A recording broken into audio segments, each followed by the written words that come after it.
اعوذ باللہ من الشیطان الرجیم بسم اللہ الرحمن الرحیم قال اللہ تبارک و تعالی فی القرآن المجید والفرقان الحمید اف ولا تنہرہما صدقت یا رب العالمین ان اللہ وملائکتہ یصلون علی النبی یا ایہا الذین آمنوا صلوا علیہ وسلموا تسلیما۔ تمامی احباب کے پڑھنے بلغ العلا بکمالہ کشف الدجا بجمالہ حسنت جمیع خصالہ صلوا علیہ وآلہ واصحابہ وبارک وسلم وصلوا علیہ۔ اللہ رب العزت کا یہ بنایا ہوا قانون ہے، جو بھی اس دنیا میں آیا ہے اس نے پلٹ کے اپنے رب کی بارگاہ میں چلے جانا ہے۔ انسان کے دنیا میں آنے کی خبر 9 ماہ پہلے مل جاتی ہے کہ 9 ماہ کے بعد ایک انسان اس دنیا میں آئے گا، لیکن واپس جانے کی خبر 9 سیکنڈ پہلے بھی نہیں ملتی۔ دنیا میں آنے کی ترتیب ہے کہ پہلے بڑا آتا ہے، پھر اس سے چھوٹا، پھر اس سے چھوٹا، لیکن واپس جانے کی کوئی ترتیب نہیں ہے۔ رب کی ذات بے نیاز ہے، چاہے تو ماں کے پیٹ سے لے جائے یا 100 سال کے بزرگ کو لے جائے، جو بھی آیا ہے اس نے پلٹ کے اپنے رب کی بارگاہ میں حاضر ہونا ہے۔ ایک علاقہ تھا، اس کے رہنے والوں کا اصول یہ تھا کہ وہ 1 سال کے لیے اپنا بادشاہ مقرر کرتے تھے، اور جب سال مکمل ہو جاتا تھا تو وہ اپنے بادشاہ کو زنجیروں میں جکڑ کے دریا کے پار ایک جنگل تھا اس میں چھوڑ آتے تھے، اور درندے اس کو نوچ کے کھا لیتے تھے۔ اور اگلے دن جب سورج نکلنے کے بعد وہ دوبارہ دریا کے کنارے جاتے تو جو پہلا شخص ان کو دریا کے کنارے نظر آتا تھا وہ اس بندے کو آنے والے سال کے لیے نیا بادشاہ بنا لیتے تھے۔ اور جس وقت وہ نئے بندے کو تخت دیتے تھے، ساتھ اس بات کی وضاحت بھی کرتے تھے کہ 1 سال کے بعد تمہارے ساتھ بھی وہی سلوک کیا جائے گا جو پہلے بادشاہوں کے ساتھ کیا گیا۔ ہر آنے والا بادشاہ جب تخت پر بیٹھتا تھا تو جو 1 سال کے بعد اس کے ساتھ سلوک ہونا تھا وہ اس کو بھول جاتا تھا۔ نظام چلتا رہا۔ ایک دفعہ ایسا ہوا کہ انہوں نے اپنے بادشاہ کو زنجیروں میں جکڑا اور اس کو جنگل میں چھوڑ آئے۔ درندوں نے نوچ نوچ کے اس بادشاہ کو کھایا۔ تو جب واپسی وہ دریا کے کنارے پہنچے تو جو پہلا شخص ان کو نظر آیا وہ اس شہر میں مسافر تھا اور تجارت کی غرض سے اس شہر میں آیا ہوا تھا۔ اہل علاقہ نے اس کو پکڑا اور کہا کہ تو ہمارا نیا بادشاہ ہے؟ اس نے کہا کہ میں ایک مسافر ہوں اور صرف تجارت کی غرض سے کچھ سامان خریدنے اس شہر میں آیا ہوں، اور دوسری بات نظام حکومت کیسے چلتا ہے میں اس سے واقف نہیں ہوں، لہٰذا مجھے بادشاہ بنا کے تمہیں کوئی فائدہ بھی نہیں ہوگا۔ اب اس علاقے والوں نے اگلا جملہ یہ بولا کہ سال کے بعد جب تیری مدت مکمل ہو جائے گی تو ہم زنجیروں میں جکڑ کے تمہیں اس دریا کے پار جو جنگل ہے اس میں چھوڑ آئیں گے اور درندے تمہیں نوچ نوچ کے کھا لیں گے۔ اس نے کہا اب تو میں بالکل بادشاہ نہیں بنتا، اگر کہ سال کے بعد تم نے یہ سلوک کرنا ہے میں بالکل بھی تخت پر بیٹھنے کے لیے تیار نہیں ہوں۔ لوگوں نے کہا کہ اگر تم خود نہیں بیٹھو گے تو ہم زبردستی بٹھائیں گے، کیونکہ ہمارا دستور چلتا آ رہا ہے جو پہلا شخص دریا کے کنارے نظر آئے گا وہی ہمارا اگلا بادشاہ ہوگا۔ اب وہ بندہ سمجھدار تھا، اس نے کہا چلو میری ایک شرط ہے، اگر تم میری شرط کو تسلیم کر لو تو میں تمہارا بادشاہ بن جاتا ہوں۔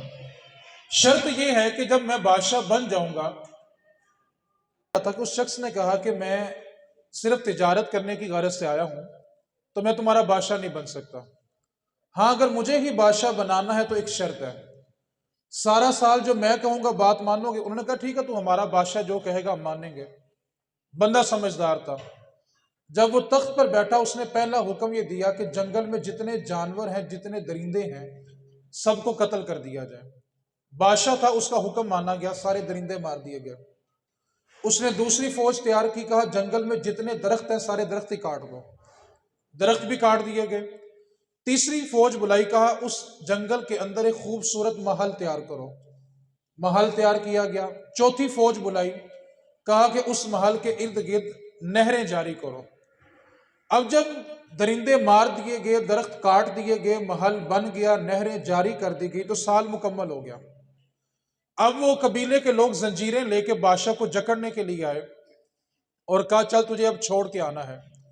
تو بادشاہ نے کہا مجھے جکڑنے کی کوئی حاجت نہیں ہے، تم پیچھے پیچھے چلو، میں تمہارے آگے آگے چلتا ہوں۔ سارا قبیلہ حیران ہے کہ ہر بادشاہ تو چیخو پکار کرتا تھا کہ مجھے کہاں لے کے جا رہے ہو، یہ پہلا بادشاہ ہے جو کہتا ہے کہ تم میرے پیچھے پیچھے چلو اور میں تمہارے آگے آگے چلتا ہوں۔ تو اس بادشاہ کا ایک جملہ جو آج کی اس نشست کا خلاصہ ہے، اس نے کہا کہ جب میں تخت پر بیٹھا تو میں اس تخت کی دنیا میں گم نہیں ہوا، بلکہ میں نے اس گھر کی تیاری کی جہاں میں نے ہمیشہ کے لیے جانا تھا۔ مجھے پتا تھا کہ سال کے بعد میرا گھر وہ ہوگا جہاں میں نے ہمیشہ کے لیے جانا ہے، تو میں بیٹھا تو یہاں پہ تھا، رہتا تو میں یہاں پہ تھا، لیکن میں تیاری اس گھر کی کر رہا تھا جس گھر میں نے ہمیشہ کے لیے جانا ہے۔ اس مثال کو بالکل سادہ لفظوں میں سمجھنا ہو تو وہ یہ ہے، جو بندہ کمائی کرنے کے لیے سعودیہ، دبئی، کسی بھی ملک میں جاتا ہے، پیسہ وہ وہاں کماتا ہے، کھاتا پیتا رہتا سوتا جاگتا وہیں پہ ہے، لیکن وہ پیسے کما کر اپنے ملک میں بیچتا ہے۔ اس سے پوچھو کہ جب تم نے رہنا یہاں پہ ہے، کھانا پینا سبھی کچھ تمہارا یہیں پر ہے، تو پیسہ کما کما کے تم پیچھے کیوں بیچ رہے ہو؟ تو کہتا ہے میں اگرچہ رہتا یہاں پہ ہوں لیکن ہمیشہ کے لیے میں نے وہیں پہ جانا ہے۔ تو عقل مند انسان وہ ہوتا ہے جس گھر میں اس نے ہمیشہ کے لیے رہنا ہو، وہ اس گھر کی تیاری کرتا ہے۔ قرآن مجید کی جو میں نے آیت مقدسہ کا ایک لفظ تلاوت کیا، اف ولا تنہرہما، کہ ماں باپ کے سامنے اف تک نہیں کرنا۔ ہم یہ سمجھتے ہیں کہ جو لفظ اف صرف زبان سے ادا ہوتا ہے اسی کو لفظ اف کہتے ہیں، ایسا نہیں ہے۔ امام فخر الدین رازی رحمۃ اللہ علیہ نے جب تفسیر لکھی تو فرمایا کہ ماں باپ اگر اتنے بوڑھے ہو جائیں، اتنے ضعیف ہو جائیں کہ بولو براز بھی بستر پہ کر دیں، پخانہ وغیرہ بھی بستر پہ کر دیں، اگر اولاد نے اپنے ناک کے آگے کپڑا رکھ کے اس گندگی کی صفائی کی، ماں یا باپ کے دل سے یہ صرف خیال بھی گزر گیا کہ میری اس گندگی سے، اس غلاظت سے میرے بیٹے کو یا بیٹی کو اذیت ہوتی ہے، تو ماں باپ کے دل سے اس خیال کا گزرنا بھی لفظ اف میں شامل ہے۔ اولاد کے لیے اتنی بھی رخصت نہیں ہے کہ وہ ماں باپ کی غلاظت کو ناک کے آگے کپڑا رکھ کے صفائی کرے۔ ماں باپ انسان کے لیے جنت بھی ہیں، جہنم بھی ہیں۔ ماں کیا ہوتی ہے؟ سیدنا موسیٰ کلیم اللہ علیہ السلام کلیم اللہ ہیں، اللہ تعالیٰ سے ہم کلام ہوتے ہیں۔ جب آپ کی والدہ کا وصال ہو گیا، موسیٰ علیہ السلام والدہ کے وصال کے بعد کوہ طور پہ اللہ سے ہم کلام ہونے کے لیے حاضر ہوئے۔ اللہ رب العزت نے حکم دیا موسیٰ آج سنبھل کے آنا اور سنبھل کے بات کرنا۔ عرض کی مالک و مولا میں تو روز آتا ہوں، روز تجھ سے کلام کرتا ہوں، آج اتنا سنبھلنے کا حکم کیوں دیا جا رہا ہے؟ تو رب تعالیٰ نے فرمایا موسیٰ سن، جس وقت تو گھر سے نکلا کرتا تھا نا، تیری ماں مصلی بچھایا کرتی تھی اور کہتی تھی اللہ میرا موسیٰ بڑا جلالی ہے، اس کی کسی بات پر پکڑ نہ کر لینا۔ اے موسیٰ آج اپنے رب سے سنبھل کے بات کرنا، کیونکہ آج تیرے پیچھے تیری ماں کی دعائیں نہیں رہی۔ انسان اصل میں ماں باپ سے نہیں، ان کی رحمتوں برکتوں دعاؤں سے یتیم ہوتا ہے۔ اصل میں ماں باپ جب جاتے ہیں تو رحمتیں برکتیں سمیٹ کے لے جاتے ہیں۔ انسان ماں باپ کے ہوتے ہوئے اندھیرے میں بھی چھت پہ چلا جاتا ہے اور کوئی خوف نہیں ہوتا، صرف ماں باپ کی چارپائی گھر سے اٹھنے کی دیر ہوتی ہے، وہی چار دیواری ہوتی ہے، اور انسان ایک بند کمرے میں جاتے ہوئے خوف زدہ ہوتا ہے، کیونکہ جو ماں کی چادر تھی، جو رحمت تھی، جو برکت تھی، جو باپ کا سایہ تھا، انسان اس سے محروم ہو جاتا ہے۔ نوجوانوں اس بات کو یاد رکھو، باپ ایک سورج کی مانند ہے، تپش بڑی ہوتی ہے سورج کی، بات بات پہ جھڑکتا ہے، ڈانٹتا ہے، سختی کرتا ہے، لیکن ایک بات کو یاد رکھیں، جب باپ کا سورج غروب ہو جاتا ہے نا، پھر زندگی میں اندھیرے بڑے چھا جاتے ہیں، پھر کوئی مخلص مشورہ دینے والا نظر نہیں آتا۔ یہ صرف باپ ہوتا ہے جس کی اپنی ٹانگوں میں چلنے کی طاقت نہ بھی نہ ہو، بیٹے کو پریشان دیکھے تو جملہ کہتا ہے پتر تو گھبرانا نہیں، تیرا پیو ہلی جیوندا ہے۔ یہ باپ کے سوا کوئی نہیں ہوتا، یہ صرف باپ ہوتا ہے جو بیٹے کو اس عمر میں بھی سہارا دے رہا ہوتا ہے جس عمر میں اس کی ٹانگوں میں چلنے کی طاقت بھی نہیں ہوتی۔ اس واسطے انسان اصل میں ماں باپ کی رحمتوں اور برکتوں سے یتیم ہوتا ہے۔ اس بات کو ذہن نشین رکھیں، ماں باپ اس بات کے خواہش مند ہیں کہ اولاد ان کا ادب کرے، ان کے ساتھ احترام سے پیش آئے۔ ایک بات کو ذہن نشین رکھیں، آپ کے ساتھ صرف وہی اولاد احترام کے ساتھ پیش آئے گی جس کو آپ نے ادب اور دین سکھایا ہوگا۔ اصل نقصان یہ ہوا کہ ہم نے نسلوں کو دین سے بچا بچا کے جوان کیا، دین دیا نہیں، اور ہم توقع یہ رکھتے ہیں کہ اولاد ہماری فرما بردار ہو۔ جس اولاد کو دین دیا ہوتا ہے نا، ادب وہی کرتی ہے۔ سیدہ فاطمہ الزہرا سلام اللہ علیہا، آپ نے ایک دن اپنے بڑے بیٹے امام حسن رضی اللہ تعالی عنہ سے پوچھا، حسن بیٹا، جب سے آپ نے ہوش سنبھالا ہے آپ نے ہمارے ساتھ بیٹھ کر کھانا نہیں کھایا، آخر اس کی کیا وجہ ہے؟ سنیے گا دین کیا ہوتا ہے اور دین کی تربیت کیا ہوتی ہے۔ عرض کرنے لگے، ماں جی آپ کے ساتھ بیٹھ کر کھانا اس لیے نہیں کھاتا، ایسا نہ ہو کہ روٹی کے کسی حصے پہ آپ کی نظر ہو، اور اگر حسن نے وہ ٹکڑا توڑ کے کھا لیا تو کہیں ماں کی بے ادبی نہ ہو جائے۔ جب دین دیں گے تو دین اس کو بتائے گا کہ سگے باپ کے آگے آگے نہیں چلنا، یہ دین اس کو بتائے گا کہ باپ کے بیٹھنے سے پہلے بیٹھنا بھی نہیں ہے، یہ دین اسے بتائے گا کہ جب تک ماں باپ روٹی کا نوالا نہ توڑ لیں تم روٹی کا نوالا بھی نہیں توڑ سکتے۔ اصل میں ہم ماں باپ کی شان ان کے وصال کے بعد سنتے ہیں۔ میں اس نقطے کا قائل ہوں کہ ماں باپ کی فضیلت، ان کی شان، ان کا ادب، ان کا احترام ان کی زندگی میں سنیں تاکہ پتہ چلے کہ ہم نے ان کا ادب کرنا کیسے ہے۔ اور دوسرا نقطہ یہ ہے، جتنا پھل ماں باپ کے چہلم پہ سالانہ ختم پہ پڑا ہوتا ہے نا، کاش ہم نے اتنی توجہ ان کی زندگی میں ان کو دی ہوتی۔ آج لمحہ فکریہ یہ ہے کہ ایک باپ اپنی اولاد کے لیے شب و روز محنت کرتا ہے، صبح سے لے کے خون پسینہ ایک کر کے اپنی اولاد کے لیے کروڑ روپے کا گھر بناتا ہے، 50 لاکھ کی گاڑی دے کے چلا جاتا ہے۔ اب جس باپ نے اپنی اولاد کے لیے کروڑ روپے کا گھر بنایا ہے، 50 لاکھ کی گاڑی لی ہے، اس کی اولاد اس کے ساتھ یہ سلوک کرتی ہے کہ جب باپ کی میت گھر کے صحن میں پڑی ہوتی ہے نا، جوان 5-6 بچے ہوتے ہیں اور وہ باپ کے سرانے کھڑے ہو کے نا کسی کو ٹیلی فون کرتے ہیں کہ آ کر ابو کو غسل دے دو۔ خدا کی قسم اس باپ سے بڑا غریب باپ کوئی نہیں مرا جس کے مرنے کے بعد اس کے بچے اس کو ہاتھ لگانے کے لیے تیار بھی نہیں ہے۔ وہ ماں پس پردہ اس بات کو سوچیں کہ جب بیٹی چلنے کے قابل ہوتی ہے تو ماں اس دن اس کا جہیز بنانا شروع کرتی ہے، اور رخصت کرتے وقت تک بھی اس کا جہیز مکمل نہیں ہوتا۔ ماں سوچیں، جس بیٹی کے لیے میں نے ساری زندگی گزار دی ہے اور بیٹی کو جہیز اتنا دیا کہ بعض اوقات بیٹے والوں کا گھر چھوٹا پڑ جاتا ہے، اتنا جہیز دیتے ہیں، لیکن ماں کے وصال کے بعد وہی بیٹی جب ماں کی میت پر آتی ہے تو بیٹی چوڑیاں، کانٹے، کڑے اتارنے کے لیے تو تیار ہے لیکن ماں کو غسل دینے کے لیے تیار نہیں ہے۔ وہ اس وجہ سے کہ جب باپ اپنی بیٹی کو اپنے گھر سے رخصت کرتا ہے تو قرآن کے سائے میں رخصت کرتا ہے۔ آپ کسی بھی ذی شعور بندے سے پوچھو کہ بیٹی قرآن کے سائے میں کیوں رخصت کرتے ہو، ایک ہی جواب ملے گا کہ بیٹی کی زندگی میں برکت ہوگی، قرآن کا سایہ اس لیے دیا تھا۔ میں کہتا ہوں اس جملے پہ توجہ تو کرو یار، قرآن سر کے اوپر ہو تو اس کی اتنی برکتیں ہیں، سوچو وہ قرآن سینے کے اندر ہو تو کتنی برکتیں ہوں گی یار۔ ہم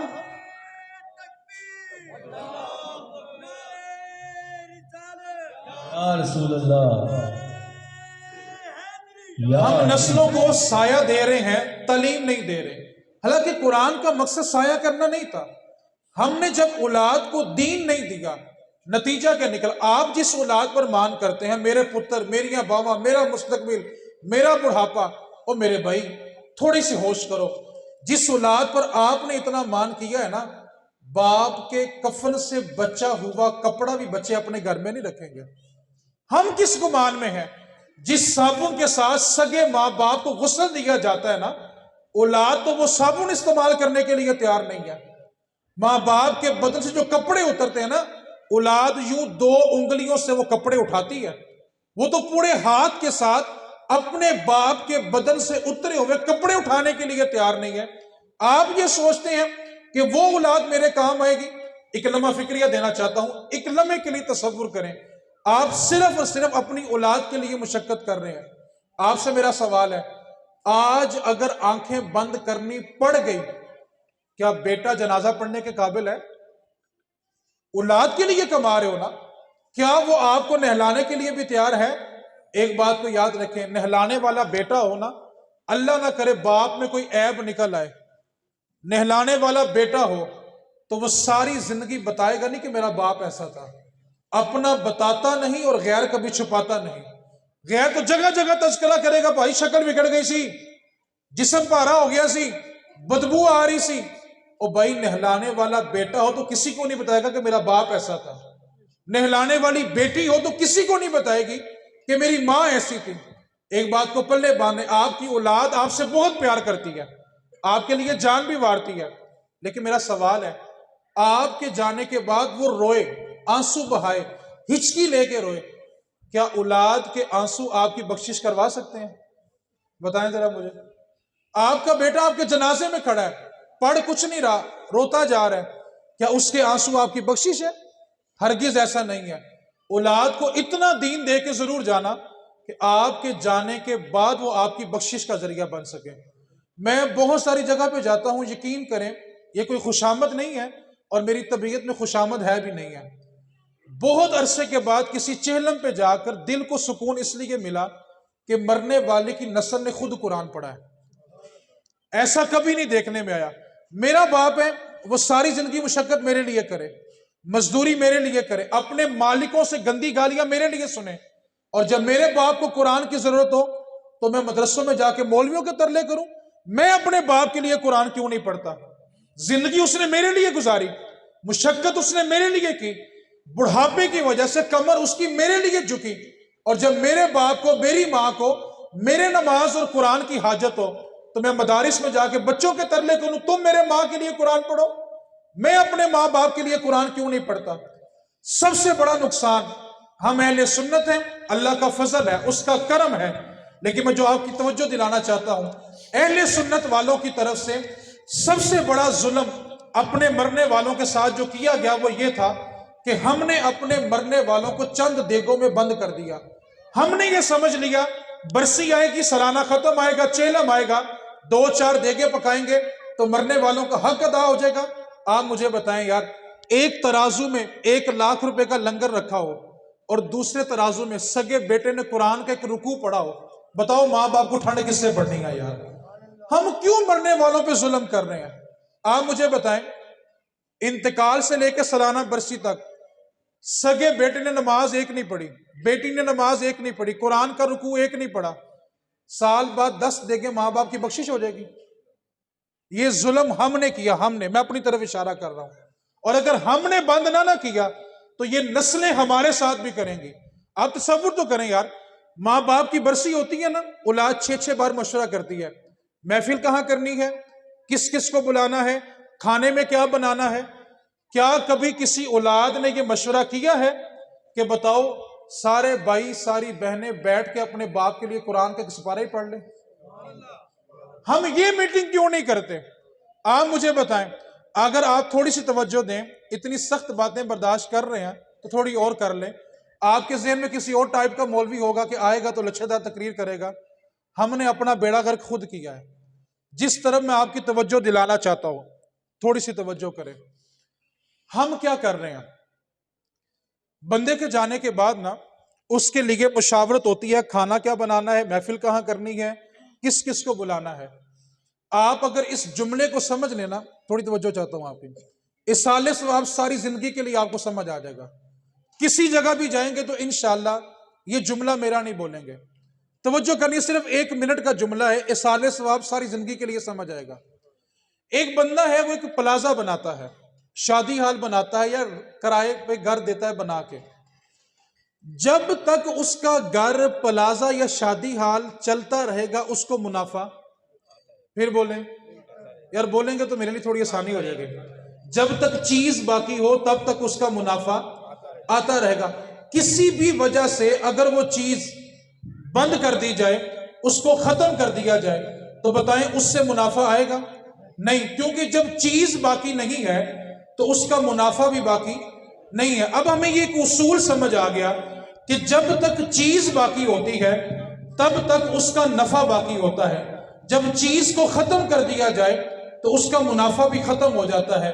اسی طرح جب ہم ایصال ثواب کے لیے کھانا بناتے ہیں یا محفل کرتے ہیں، یہ جو محفل ہو رہی ہے اس کا ثواب مرنے والے کو پہنچ رہا ہے، لیکن ثواب تب تک پہنچے گا جب تک میں بولتا رہوں گا، باقی احباب بولیں گے، آپ سنتے رہیں گے۔ جب محفل مکمل ہو جائے گی، ہم اپنے اپنے گھر میں چلے جائیں گے تو ایصال ثواب ختم۔ کیوں؟ کہ چیز باقی نہیں تو ثواب باقی۔ اسی طرح ہم جو کھانا بناتے ہیں اس کا ثواب مرنے والے کو پہنچتا ہے، لیکن کب تک؟ جس نے کھایا ہے جب تک اس کو ہضم نہ ہو جائے۔ جب کھانا ہضم ہو گیا، کھانے کا وجود ختم ہو گیا تو ثواب ختم۔ کیوں؟ کہ چیز باقی نہیں، اس لیے اس کا ثواب بھی باقی نہیں۔ تو ایصال ثواب دو طرح کا ہے، ایک ہے وقتی، جیسے میں بول رہا ہوں آپ سن رہے ہیں، جب گفتگو مکمل ہو جائے گی دیگر احباب گفتگو کریں گے، محفل مکمل ہو جائے گی تو ثواب مکمل ہو گیا۔ کھانا بنایا، کھانے والے کو ہضم ہو گیا، ثواب مکمل ہو گیا۔ لیکن میں آپ کو ایک ایسا ایصال ثواب بتاتا ہوں جو آپ کے پچھلوں کو بھی ہوگا، آپ کے اگلوں کو بھی ہوگا، اور قیامت تک وہ ثواب جاری رہے گا۔ آپ توجہ سے جملہ سنیے، آپ مرنے والے کی نسل میں سے ایک بچے کو دین پہ لگا دیں، ایک بچہ آپ نے عالم بنایا، اس نے آگے 10 بنائے، 10 نے آگے 100 بنایا، 100 نے آگے 1000 بنایا، اور میرے نبی کا فرمان ہے تب تک قیامت نہیں آئے گی جب تک میرا دین ایک ایک جھونپڑی میں بھی داخل نہیں ہو جائے گا۔ یار جس نے مجھے پڑھایا، میں بول جا رہا ہوں لیکن ثواب اس کو جا رہا ہے، جس نے اس کو پڑھایا، جس نے اس کو پڑھایا، ثواب اوپر تک جا رہا ہے۔ آگے جس کو میں نے پڑھا دیا، جب وہ کہیں بولے گا تو ثواب میرے اکاؤنٹ میں آئے گا۔ دین دار نسل ایسا ایصال ثواب ہے جو کبھی ختم نہیں ہوتا۔ باپ کے جانے کے بعد وہ سپیشل رکعت نفل کے پڑھے یا نہ پڑھے، قرآن پڑھے یا نہ پڑھے، وہ چلتے چلتے جاتے کسی کو ایک مسئلہ سمجھا دے، اس کا ثواب اس کے باپ کو پہنچتا رہے گا۔ تو اپنی نسل میں سے ایک بچہ عالم بنائے، اس کا ثواب، میں آپ کو بات آسان کر دیتا ہوں۔ یار خاندان میں ایک ڈاکٹر ہو، سارا خاندان نفع اٹھاتا ہے کہ نہیں اٹھاتا؟ بولو یار۔ ایک انجینئر ہو، دکاندار ہو، سوچو خاندان میں اگر ایک عالم دین ہو تو یار بات کو اور آسان کر لیں۔ ماں یا باپ کے جانے کے بعد مرنے والے کے جو بچے ہیں اگر وہ ڈاکٹر ہوں تو جنازے میں زیادہ لوگ کون آئیں گے؟ بولو تو صحیح یار۔ بیٹا اگر انجینئر ہو تو، دکاندار ہو تو، سوچو مرنے والے کا بیٹا اگر عالم دین ہو تو یار آپ ایک عالم جنازے کے لیے ڈھونڈ رہے ہو، جہاں تک نگاہ اٹھاؤ گے سارے علماء نظر آئیں گے جن کے سینوں میں قرآن اور حدیث ہے۔ میں نے بات یہیں سے شروع کی تھی، یار آپ نے اپنی نسل کو اپنی حیثیت، اپنی طاقت، اپنی ہمت، اپنی اوقات سے بڑھ کر سب کچھ دیا، نہیں دیا تو صرف نبی پاک کا دین نہیں دیا، اس کے سوا آپ نے سب کچھ دے دیا۔ میں نے تو مثال دی ہے یار، 1.5 کروڑ کے گھر کا مالک چلا گیا، 50 لاکھ کی گاڑی کا مالک چلا گیا، 5 بچے ہیں، اگر اس کی میت پہ کھڑے ہو کے وہ اپنے باپ کو غسل دلوانے کے لیے کسی کو فون کرتے ہیں نا تو یقین کرو اس سے بڑا غریب باپ مرا ہی نہیں ہے یار۔ جس اولاد کے لیے آپ نے زندگی گزار دی ہے نا، ایک بات کو پلے باندھ لیں، 1000 روپیہ اجرت دے کے نا باپ کو غسل دلواتے ہیں، نہلانے والے کو 1000 روپیہ اجرت دی جاتی ہے۔ سوچو اس باپ نے زندگی میں کمایا ہی کیا ہے؟ وہ ماں سوچے، ماں جس نے ساری زندگی بیٹیوں کے لیے گزار دی ہے، اس نے آخر کمایا ہی کیا ہے؟ ساری گفتگو ہوگی، صرف 2 باتیں میری رہ گئی ہیں، اس کے بعد قبلہ علامہ صاحب کے سپرد میں مائک کر دیتا ہوں۔ 2 باتیں بڑی توجہ طلب ہے۔ ہم سب آئے ہیں کس مقصد کے لیے؟ بولیں تو صحیح یار۔ گھر میں سب کیا کہہ کے آئے تھے؟ ہم کیسر بھائی کی والدہ کے چیلم پہ جا رہے ہیں، ایسا ہی ہے؟ جس بھائی سے بھی آپ کا تعلق ہوگا اس کی والدہ کے چیلم پہ جا رہے ہیں۔ اچھا مجھے آپ بتائیں، جو چیلم ہے وہ زندہ بندے کا ہوتا کہ مردے کا؟ بولے تو صحیح یار، مردے کا۔ آتے وقت آپ پھل لے کے آئے ہوں گے، جتنا قریبی رشتہ ہوگا اتنا اچھا پھل بھی ہوگا۔ اب مجھے آپ بتائیں، جو پھل آپ لائے ہیں وہ مردے نے کھانا ہے کہ زندہ نے کھانا ہے؟ اچھا گھر سے آئے تھے مردے کے لیے، پھل لائے ہیں زندہ کے لیے، تو مرنے والے کے لیے کیا لائے ہیں؟ اگر ہم کچھ نہیں نہ لائے تو یقین کریں ہمارے بعد لوگ ہمارے لیے بھی کچھ نہیں لائیں گے۔ اگر ہم نے ساری زندگی مرنے والوں کو دھوکے دیے ہیں نا، ان کے جنازوں میں خاموش کھڑے رہے ہیں، تو لوگ ہمارے لیے فاتحہ پڑھ کے نہیں لائیں گے. ہم کسی غلط فہمی میں ہیں. ساری زندگی مرنے والوں کو دھوکہ دیں اور تصور یہ کہ لوگ ہمارے لیے فاتحہ پڑھیں گے، ایسا کبھی نہیں ہوگا. جو سلوک ہم نے مرنے والوں کے ساتھ کیا ہے نا، وہی سلوک کل کو ہمارے ساتھ ہوگا. آخری پیغام میرا یہ ہے، ہمارا کوئی نہ کوئی عزیز دنیا سے ضرور گیا ہوگا اور ایک دن ہم نے بھی چلے جانا ہے. ایک بات کو یاد رکھیں، اپنے جانے والوں کے ساتھ ایسا رویہ کریں جو آپ کے جانے کے بعد آپ کو اپنے لیے پسند ہو. ہم نے اولاد کو اتنے رسم و رواج دے دیے. یہ میری گفتگو کا نچوڑ ہے اور میں ان کی والدہ کے لیے بھی یہ پیغام ہے، ان کے بچوں کے لیے بھی یہی پیغام ہے. ہم نے اولاد کو نا اتنے رسم و رواج دے دی ہیں، دین نہیں دیا، صرف رسم اور رواج دیے ہیں. جب بیٹا ماں یا باپ کو دفن کر لیتا ہے نا، میرے نبی پاک صلی اللہ علیہ وسلم کا حکم ہے کہ قبر کے سرانے اتنی دیر ٹھہرو جتنی دیر میں ایک اونٹ ذبح کر کے اس کا گوشت بنتا ہے. اتنی دیر میں مردے کا حساب و کتاب ہو جاتا ہے. اب ہم ماں باپ کو دفن کرنے کے بعد گھر آتے ہیں، چاولوں کی پلیٹیں بانٹ رہے ہوتے ہیں. جس وقت ساری اولاد پلیٹیں بانٹنے میں مصروف ہے نا، اس وقت ماں باپ بیچارے حساب میں پھنسے ہوئے ہیں. کاش ہم یہ تربیت دے کے جائیں کہ بیٹا چاول پکیں یا نہ پکیں، جس وقت تیرے ماں باپ قبر میں پھنس جائیں نا، ان کے سرانے بیٹھ کے اللہ کا قرآن پڑھ لینا.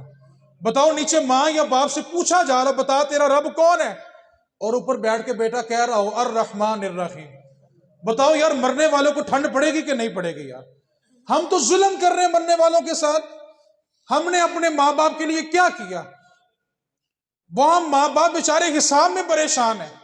اولاد ہماری مصروف ہے. بیٹے کو رات کو پریشان نہیں کیا ہے، صبح کلوں کے لیے چنے لانے ہیں، فروٹ منڈی فروٹ لینے جانا ہے، دیگوں کا سامان لانا ہے. آپ مجھے بتائیں کیا کسی ایک بچے کو یہ فکر ہوتی کہ میرے ماں باپ کا حساب کیسا ہوگا؟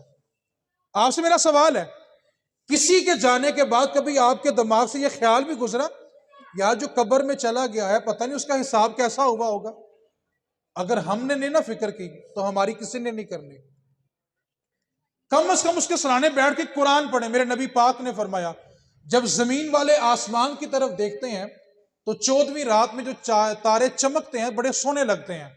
میرے نبی پاک نے فرمایا جس طرح زمین والوں کے لیے آسمان میں ستارے چمکتے ہیں، اسی طرح جب آسمان کے فرشتے زمین کی طرف دیکھتے ہیں تو وہ گھر تاروں کی طرح چمک رہے ہوتے ہیں جن گھروں میں اللہ کا قرآن پڑھا جا رہا ہوتا ہے. اور فرمایا کہ اللہ کی رحمت کے فرشتے اس جگہ کو اپنے پروں سے گھیر لیتے ہیں اور اس جگہ پہ ہر وقت اللہ کی رحمت نازل ہوتی ہے. سوچو نیچے ماں یا باپ سوالوں کے جواب دے رہے ہیں، اوپر بیٹھ کے بیٹا قرآن پڑھ رہا ہے، اور جس کو رب کی رحمت نے گھیرا ہو بتاؤ اس کے سوال کے جواب آسان ہوں گے کہ نہیں ہوں گے؟ یار ہم نے نسلیں دے دی رسم و رواج کو، دین کو نہیں دی. کاش اولاد کو یہ فکر دے کے جائیں کہ بیٹا اور کچھ کرنا یا نہ کرنا، جس وقت ہم پھنس جائیں نا ہمارے لیے قرآن کے 2 رکوع ہی پڑھ لینا. اصل صالح ثواب ماں باپ کے لیے یہ ہے کہ آپ اپنی نسل میں سے ایک بچے کو دین پہ لگا دیں. آپ نے ایک بچہ دین پہ لگایا ہوگا، جتنے آپ کے گزر گئے ان کی بھی بخشش، آگے جتنوں کو وہ پڑھا دے گا ان کی بھی بخشش. دین ایک واحد راستہ ہے جو آپ کے مرنے والوں کے لیے بخشش کی نجات، بخشش کا بہانہ بن جائے گا. اس واسطے دین دیں. آخری جملہ میرا یہ ہے کہ جو سلوک ہم مرنے والوں کے ساتھ کر رہے ہیں نا، کل کو ہمارے ساتھ ہونا ہے. قائد اعظم محمد علی جناح رحمۃ اللہ تعالی علیہ، آپ کے ایک ساتھی تھے مولانا عبدالحی لکھنوی. یہ پاکستان بنانے میں قائد اعظم کے ساتھ تھے اور محنت کرتے تھے. مولانا عبدالحی لکھنوی کے ہزاروں مرید تھے، ہزاروں شاگرد تھے. آپ کا حلقہ احباب بہت بڑا تھا. عبدالحی لکھنوی کے زمانے کے اندر ایک درزی تھا. اس درزی کی یہ عادت تھی کہ جب بھی کسی کے جنازے کا اعلان سنتا تو اپنی دکان بند کرتا اور جنازہ پڑھنے چلا جاتا. پڑوس کے دکاندار اس کو طنز کرتے تھے، یار تو بڑا عجیب بندہ ہے، نہ تو مرنے والے کو جانتا ہے نہ مرنے والا تجھے جانتا ہے، تو کام کاج کا حرج کرتا ہے اور جنازہ پڑھنے چلا جاتا ہے. درزی کہنے لگا باؤ جی میں سنیا ہے جیڑا کسے دا پڑھے پھر لوکی اودا پڑھ دینے. وقت بیتتا گیا، مولانا عبدالحی لکھنوی کا وصال ہو گیا. آپ کا جنازہ اتنا بڑا ہوا کہ تاریخ کے الفاظ ہیں سینکڑوں ہزاروں لوگ وضو کرتے رہ گئے اور جنازے میں شریک نہیں ہو سکے. اتنا بڑا جنازہ ہوا. جب جنازہ پڑھ کے فارغ ہوئے تو اعلان ہوا ایک جنازہ اور ہے، وہ پڑھ کے جائیے گا۔ جب دوسرا جنازہ پڑھ کے فارغ ہوئے، جنازہ اس سے بھی بڑا ہو چکا تھا، جو لوگ وضو کر رہے تھے وہ بھی شریک ہو گئے، جنازہ اس سے بھی بڑا ہو گیا۔ جب دوسرا جنازہ پڑھ کے فارغ ہوئے نا تو علم ہوا یہ وہ درزی تھا جو اللہ کی رضا کے لیے لوگوں کے جنازے پڑھا کرتا تھا۔ تو جو نیت ہماری ہوتی ہے نا، ہم تو مرنے والے کا جنازہ پڑھنے کے بعد نا اس کے بیٹے کو ڈھونڈ رہے ہوتے ہیں گلے لگانے کے لیے۔ معذرت چاہتا ہوں، بات کا برا محسوس نہیں کرنا۔ سوال ہے، اس کو تسلی دینے کے لیے ملتے ہیں کہ اپنا چہرہ دکھانے کے لیے ملتے ہیں؟ تو جو سلوک ہم کر رہے ہیں نا وہ کل کو ہمارے ساتھ ہونا ہے۔ اس لیے نسلوں کو دین دے دیں، مرنے کے بعد غسل کفن کے لیے نہیں ترسو گے، اور اگر دین نہ دیا غسل کے لیے بھی ترسو گے، کفن کے لیے بھی ترسو گے، جنازوں کے لیے بھی ترسو گے۔ اس لیے دین، ایک بچے کو دین دے دو، سارے خاندان کے جنازے پڑھا دے گا، غسل دے دے گا، کسی کو بے سہارا نہیں چھوڑے گا۔ اب جس کے جی میں آئے وہ حاصل روشنی کرے، اب جس کے جی میں آئے وہ حاصل روشنی کرے۔ ہم نے تو دل جلا کے سر عام کر دیا، وما علینا الا البلاغ۔